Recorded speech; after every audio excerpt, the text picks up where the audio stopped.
వరుస విమాన ప్రమాదాలు ప్రయాణికులను భయపెడుతున్నాయి. మొన్నటికి మొన్న హాయిగా ఆకాశంలో వెళుతున్న విమానం రష్యా మిసైల్ తాకి అజర్బైజాన్ లో కూలిపోయింది. ఇప్పుడు ఏకంగా విమానం క్రాష్ ల్యాండింగ్ అయ్యి రన్వే చివర ఉన్న కాంక్రీట్ గోడను బలంగా ఢీకొట్టి పేలిపోయింది. 179 మంది చనిపోయారు. దీంతో సౌత్ కొరియా ఒక్కసారిగా షాక్ కు గురైంది. అసలు తప్పు ఎక్కడ జరిగిందనేది మిస్టరీగా మారింది. ఎందుకంటే ఆ విమానం బోయింగ్ కంపెనీ 737-800 సిరీస్ ఫ్లైట్. మరి అంత పెద్ద కంపెనీ విమానం ఇలా పేలిపోవడంతో అమెరికా కూడా ఇన్వెస్టిగేషన్ కోసం ప్రత్యేక టీం ని దక్షిణ కొరియా పంపింది. మరి అసలు ఏం జరిగిందో చూద్దాం. సౌత్ కొరియాకు చెందిన అతిపెద్ద ఏవియేషన్ కంపెనీ బెజు ఎయిర్ ఫ్లైట్. ఈ కంపెనీకి చెందిన 7C-2216 విమానం బ్యాంకాక్ నుంచి దక్షిణ కొరియాలోని సౌత్ సిటీ అయిన మువాన్ ఇంటర్నేషనల్ ఎయిర్పోర్ట్ లో ల్యాండ్ అయ్యేందుకు బయలుదేరింది. ముందు అన్ని చెకింగ్స్ పద్ధతిగానే సాగాయి. ఎలాంటి లోపాలు లేవు. బెజు తన విమానాలను చాలా జాగ్రత్తగా పరీక్షిస్తుందనే పేరు కూడా ఉంది.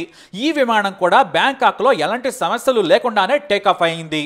కానీ పైలట్ మధ్యలోకి వచ్చిన తర్వాత ఒక ఇంజిన్ లో లోపం ఉందని గుర్తించాడు. వెంటనే కంట్రోల్ రూమ్ కి సమాచారం ఇచ్చాడు. ఆ తర్వాత కమ్యూనికేషన్ ద్వారా సరిచేశారు. అప్పటి వరకు అంతా బాగానే ఉందని తేలింది. కానీ సరిగ్గా రాత్రి 8:50 ఎయిర్ ట్రాఫిక్ కంట్రోల్ రూమ్ పక్షులు ఢీకొట్టే ప్రమాదం ఉందని హెచ్చరికలు జారీ చేసింది. అంతేకాదు బ్యాక్ సైడ్ నుంచి ల్యాండ్ కావాలని కూడా కోరింది. కానీ మరు సెకండ్కే మేడే కాల్ చేశాడు పైలట్. అంటే ఎమర్జెన్సీ స్థితిని తెలియజేయడం అన్నమాట. ఎమర్జెన్సీ ల్యాండింగ్కు అనుమతి కోరాడు. సరిగ్గా మేడే కాల్ చేసిన 5 నిమిషాల తర్వాత అంటే 9:03 విమానం చాలా క్రిటికల్ కండిషన్ లో ఉందని ఎయిర్ ట్రాఫిక్ కంట్రోల్ గుర్తించింది. అలా రష్ ల్యాండింగ్ కు అనుమతించింది. అయితే ల్యాండ్ అయిన క్రమంలో హైడ్రాలిక్ సిస్టమ్ ఫెయిల్ అయింది. ల్యాండింగ్ గేర్ పనిచేయడం లేదు. ముందు వెళ్తూ సరిగా తెరుచుకోలేదు. అయినా సరే చివరకు ల్యాండ్ చేయడం మినహా పైలట్ కు మరో ఆప్షన్ కూడా లేకుండా పోయింది. దీంతో వేగంగా జారుతూ కిలోమీటర్ వెళ్లిపోయింది. రన్వే చివరన ఉన్న భారీ కాంక్రీట్ వాల్ ను ఢీకొట్టి వరుసగా 10 సార్లు పేలింది విమానం. వాస్తవానికి రన్వే దాటిన తర్వాత 300 మీటర్ల దూరంలో ఉంది ఆ గోడ. అంటే అంత వేగంగా వచ్చింది ఫ్లైట్. విమానం గాని గోడను ఢీకొట్టకుండా ఉంటే పేలుడు మాత్రం జరిగేది కాదు. కనీసం ప్రమాదం నివారించేందుకు సమయం దొరికేదేమో. కానీ వరుస పేలుళ్లు జరిగిపోయాయి. అంతర్జాతీయ ప్రమాణాల ప్రకారం రన్వే చివరన బలహీనమైన గోడలు లేదా ఫెన్సింగ్ మాత్రమే ఉంచాలి. అలా ఉంచితే ఇలాంటి పరిస్థితులలో విమానం డ్యామేజ్ అయ్యి పేలుడు జరగకుండా ఉంటుంది. కానీ పేరున్న మువాన్ ఇంటర్నేషనల్ ఎయిర్పోర్ట్ లో ఎందుకు బలమైన గోడను కట్టారనేది కూడా ఇప్పుడు చర్చనీయాంశంగా మారింది. అయితే సరిగ్గా ల్యాండింగ్ కు 3 నిమిషాల ముందు ఓ వ్యక్తి తన ఫ్రెండ్ కు కాల్ చేశాడు.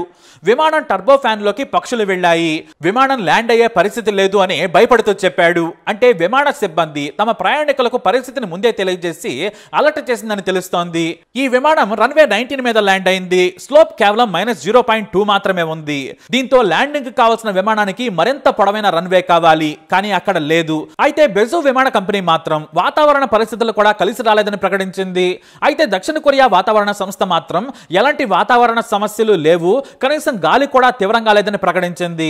మరైతే ఏం జరిగి ఉండొచ్చు అనేది నిపుణులు విచారణ మొదలు పెట్టారు. మరోవైపు బోయింగ్ కంపెనీపై కూడా తీవ్ర విమర్శలు అంతర్జాతీయంగా వస్తున్నాయి. బోయింగ్ 737-800 విమానాలు తరచూ ప్రమాదాలకు గురవుతున్నాయి, లేదంటే అత్యవసర రిపేర్లు చేయాల్సిన పరిస్థితులు కల్పిస్తున్నాయని ఫైర్ అవుతున్నాయి విమానయాన సంస్థలు. దీంతో తాము విచారణలో పాల్గొంటామని బాధితులకు సంతాపం తెలిపింది. అయితే అమెరికా ట్రాన్స్పోర్ట్ డిపార్ట్మెంట్ కూడా ప్రత్యేక విచారణ టీంతో సౌత్ కొరియా వెళ్ళింది. ఎందుకంటే బోయింగ్ తప్పులను కూడా సరిచేసే పనిలో పడింది యుఎస్. దక్షిణ కొరియాకు చెందిన రిటైర్డ్ ఇంజనీర్లు ఓ మీడియా సంస్థతో మాట్లాడుతూ ప్రమాదానికి గల కారణాలను వివరించే ప్రయత్నం చేశారు. ఒకవేళ పక్షులు ఢీకొడితే ఇలాంటి ప్రమాదం జరగడానికి అవకాశం ఉంది. ఎందుకంటే ఈ తరహా విమాన ఇంజన్ టర్బైన్ ఫ్యాన్లు చాలా పెద్దగా ఉంటాయి. పక్షి దగ్గరకు రాగానే లోనికి వెళ్లిపోతుంది. మామూలుగా పక్షి ఒకటి వెళ్ళినా చనిపోతుంది. కానీ వరుసగా 3 లేదా అంతకు మించి పక్షులు లోనికి వెళితే మాత్రం హైడ్రాలిక్ సిస్టమ్ ఫెయిల్యూర్ అవుతుంది. దానివల్ల ల్యాండింగ్ గేర్ తో పాటు స్లాట్స్ లేదా ఫ్లాప్స్ దెబ్బతింటాయి. చివరిగా మొత్తం సిస్టమ్ క్రిటికల్ గా మారుతుంది. కాబట్టి ఇక్కడ పైలట్ మొదట ఇంజిన్ ఫెయిల్యూర్ గుర్తించిన తర్వాత hydraulic failure, landing gear fail కావడం గుర్తించి ఎమర్జెన్సీ ల్యాండింగ్ కు ప్రయత్నించాడు. ల్యాండింగ్ సమయంలో వెనుక టైర్లు ఓపెన్ అయినా కూడా పైలట్ స్పీడ్ ని కంట్రోల్ చేయగలిగేవాడు. కానీ మొత్తం వ్యవస్థ అప్పటికే ఫెయిల్ అయింది. తన చేతిలో ఏమీ లేదు. బ్రేకులు కూడా పడే పరిస్థితి లేదు. కేవలం రన్వే మీదకు దించేశాడంతే. వేగంగా జారుకుంటూ వెళ్లి గోడను ఢీకొట్టిందని విశ్లేషించాడు. బోయింగ్ డిజైన్, ఇంజిన్ పొజిషన్ బాగానే ఉంటుంది. పక్షులు ఢీకొట్టినప్పుడు హైడ్రాలిక్ వ్యవస్థ ఫెయిల్ కాకుండా ఏర్పాట్లున్నాయి. కానీ పరోక్షంగా కూడా కారణమవుతాయని ఇంతకు ముందు జరిగిన ప్రమాదాల్లో తేలింది. అయితే బోయింగ్ మరో ఆల్టర్నేటివ్ కూడా ఏర్పాట్లు చేసింది. ల్యాండింగ్ గేర్ పనిచేయకపోతే గేర్ ఆల్టర్నేట్ ఎక్స్టెన్షన్ వాడుకోవాలని కూడా పైలట్ కు శిక్షణ ఇచ్చింది. అంతేకాదు ప్రతి విమానంలో క్విక్ రిఫరెన్స్ హ్యాండ్ బుక్ కూడా ఇచ్చింది. ఏ సమస్య వస్తే ఏం చేయాలనే దానిపై ట్రైనింగ్ మాత్రమే కాదు, సమస్య వచ్చినప్పుడు పైలట్ పానిక్ అవుతారు కాబట్టి రెఫరెన్స్ బుక్స్ ను కూడా అందుబాటులో ఉంచుతుంది. ఈ విమానంలో కూడా ఉంచింది. కాకపోతే మొత్తం వ్యవస్థ ఫెయిల్ అయిందని విచారణ అధికారులు చెబుతున్నారు. అయితే ఇలాంటి పరిస్థితి వచ్చినప్పుడు గాల్లో ఉన్నప్పుడే పలుమార్లు ట్రబుల్ షూట్ చేసి కూడా హైడ్రాలిక్ ల్యాండ్ గేర్ సిస్టమ్ ను సరిచేయొచ్చు. కానీ పైలట్ కు అంత సమయం చిక్కలేదు. మేడే కాల్ చేసిన 5 నిమిషాలకే మొత్తం విమానం ప్రమాదకర పరిస్థితుల్లో ఉందని, ల్యాండింగ్ కూడా కష్టమేనని ఎయిర్ ట్రాఫిక్ కంట్రోల్ సైతం గుర్తించింది. కానీ ఈ లోపే ప్రమాదం జరిగిపోయింది. మొత్తం 182 మంది ప్రయాణికులు, 179 మంది రెప్పపాటులో చనిపోయారు. ముగ్గురులో 2 సిబ్బంది, ఓ ప్రయాణికుడు చావు బ్రతుకుల్లో పోరాడుతున్నారు. అయితే పక్షుల వల్ల విమానాలు కూలుతాయా అంటే చాలా అరుదుగా అంటున్నారు నిపుణులు. ఎందుకంటే ఏటా 13,000 ఘటనలు జరుగుతున్నాయి. ప్రతి 3,000 విమానాలకు ఓ ఫ్లైట్ ఈ పక్షి ప్రమాదాలకు గురవుతూ ఉంటుంది. వెంటనే వాటిని ఎమర్జెన్సీ ల్యాండింగ్ చేసి సరిచేస్తారు. ఆధునిక విమానాల్లో పక్షుల వల్ల విమానం కూలిపోవటం కానీ పూర్తిగా చెడిపోవడం అనేది చాలా తక్కువ అంటున్నారు. ఒకవేళ అలా జరిగితే ఏటా 13,000 విమానాలు కూలిపోవాలి. బెజో విమానం కేవలం దురదృష్టం వలన కూలింది. పైలట్ ఎర్రర్ ఏమాత్రం లేదని చెబుతున్నారు. ఇక విషాదం ఏంటంటే మొత్తం 179 మందిలో 88 మందిని మాత్రమే గుర్తించారు అధికారులు. మిగతా వారిని గుర్తించే పనిలో ఉన్నారు. చాలా మృతదేహాలు గుర్తుపట్టలేని విధంగా ఉన్నాయి. ఓ వ్యక్తి తన కొడుకు మృతదేహం కోసం వెతుకుతున్న తీరు కంటతడి పెట్టిస్తోంది. సరదాగా థాయిలాండ్ టూర్ కు వెళ్లిన తన కొడుకు ఇదే విమానంలో ఉన్నాడని వెతికినా కూడా ఫలితం లేకుండా పోయింది. ఎందుకంటే గుర్తించే స్థితిలో చాలా మృతదేహాలు లేవు. కానీ అతని కొడుకు పేరు ఆ విమాన ప్రయాణికుల లిస్టులో ఉంది.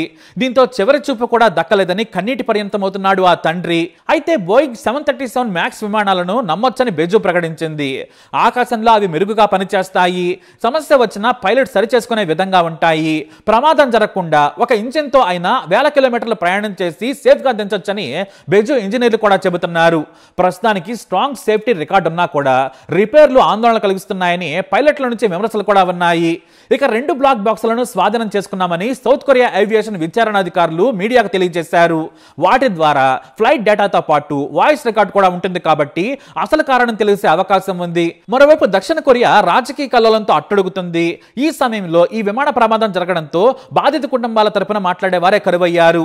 తాత్కాలిక అధ్యక్షుడు జోయ్ సింగ్ మాక్ మీద కూడా అవిశ్వాసం ప్రవేశపెట్టాయి ప్రతిపక్షాలు. ఈ సమయంలో ప్రమాదం జరిగింది. అయినా అధ్యక్షుడు ఎయిర్పోర్ట్ కి వచ్చి పరిస్థితిని సమీక్షించారు. అలాగే సంచలన వ్యాఖ్యలు కూడా చేశారు. రష్యా ప్రాంతం నుంచి జరిపిన కాల్పుల వల్లే అజర్బైజాన్ విమానం ప్రమాదానికి గురైందని చెప్పారు. విమాన ప్రమాదానికి గల కారణాలని మాస్కో దాచే ప్రయత్నం చేస్తుందని ఆరోపించారు. అమాయకుల ప్రాణాలను బలి తీసుకున్న రష్యా అందుకు బాధ్యత వహిస్తూ చేసిన తప్పును ఒప్పుకోవాలని డిమాండ్ చేశారు. బాధితులకు న్యాయం చేస్తామన్నారు. ఏదేమైనా 179 మంది ఇంకో క్షణంలో ల్యాండ్ అవుతారు అనగా మరో సెకండ్లోనే కుప్పకూలిపోయారు. ఏ ఒక్కరు కూడా బ్రతికే అవకాశం లేకుండా పోయింది. మరి వారి ఆత్మలకు శాంతి కలగాలని కోరుకుందాం. అలాగే విమాన ప్రమాదాలపై మీ అనుభవాన్ని కమెంట్ ద్వారా తెలియజేయండి. ఈ వీడియో అప్డేట్స్ కోసం మా ఛానల్ ఫాలో అవ్వండి. అలాగే తప్పకుండా సబ్స్క్రైబ్ చేసుకోండి.